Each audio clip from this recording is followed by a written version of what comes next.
It is very important that you distinguish clearly between practical and scientific knowledge. So please turn to page 40.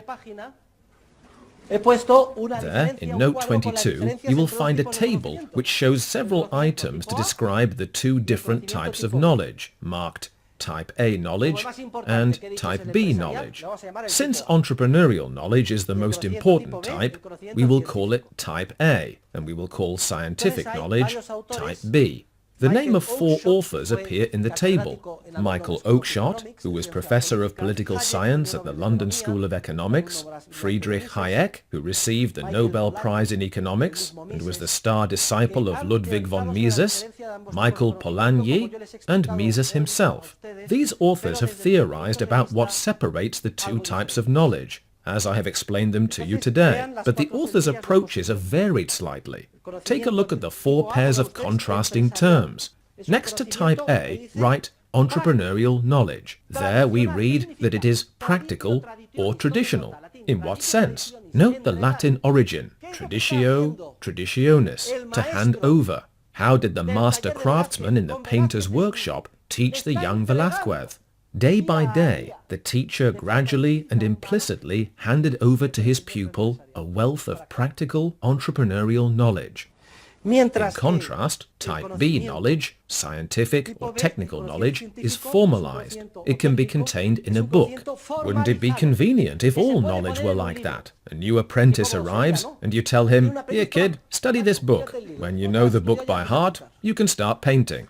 That would be as easy as saying, "Would you like to be a rich entrepreneur?" Let's see, who wants to be a millionaire? And everybody raises his hand. Who wants to make €1,000,000 a year? Sure, why not? Well, it's very simple. If you want to make €1,000,000, head straight to the Faculty of Entrepreneurial Sciences. There you learn how. And then you walk back outside and presto, €1,000,000. Entrepreneurial sciences. A science. What nonsense! According to Hayek, as we will see, practical entrepreneurial knowledge is dispersed knowledge, in the sense that it is spread throughout the minds of different human beings, while scientific knowledge is centralized knowledge. Another author, Michael Polanyi, focuses on the either tacit or articulate nature of knowledge. Entrepreneurial knowledge is tacit. It is implicit. It is like the message a movie conveys.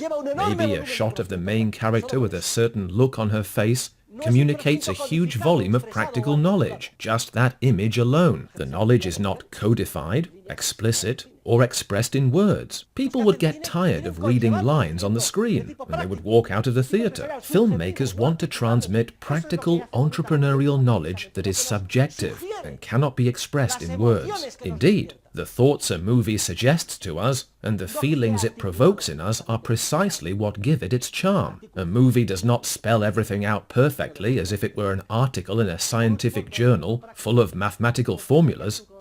And finally, according to Mises, practical entrepreneurial knowledge deals with unique events which are historically unrepeatable, and scientific knowledge deals with classes. What scientists do is classify things, and then study the behavior of the classes. I'd like to wrap up today's lesson with a question. It's kind of a trick question, and every year people fall for it. Economics, economic science. Does it consist of practical knowledge, or does it consist of scientific knowledge?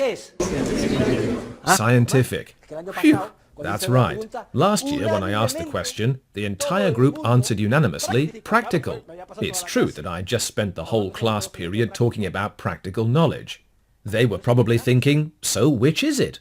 Haven't you been saying that the type of knowledge that is important is entrepreneurial, that it is subjective, that it is practical, that it is the type no one has taught us about until now, that this is going to be the first time we hear about it, and that we are very lucky, and now you dump a bucket of cold water over us and tell us you're a scientist after all? Economics is the science that studies, in formal, scientific, centralized terms, the processes of creation and transmission of practical knowledge, and thus the apparent contradiction is eliminated.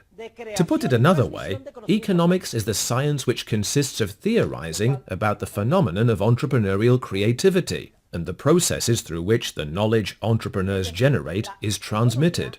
I am not going to teach you how to make money. I am not going to teach you how to win a girl's affections. I am not going to teach you how to paint, nor how to run a company, nor how to be successful in marriage. You will have to learn those things for yourselves by facing the harsh realities of the real world as you work and act entrepreneurially in your daily lives. What I am going to teach you is the importance, the undeniable superiority of this type of knowledge, entrepreneurial, practical knowledge in our lives.